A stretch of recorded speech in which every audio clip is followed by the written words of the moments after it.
Suat tatakin ng mga kumpatay na nung pinahangin ito pa.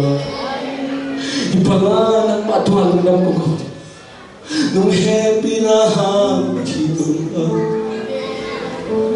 Isiyang katunaw ng hangin ito pa. Nung inahangin ito pa. Tungin kung panakong natin Fake ka ba yung makumpyaw ito pa? Minsan na vanglet na fake ka ba na makumpyaw ito pa?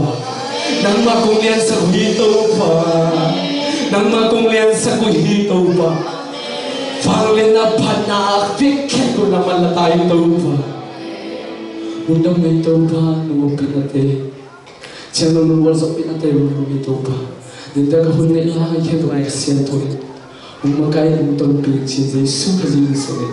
Nakakuha mo ano isa ba? Takay ko kaya apkin ito ba siya no? Bigyan ko din nato. Ikinelan nila may letra sa kanila. Hello.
Imada sele tau pa nung ina nung bang nung ina kaming genso kaya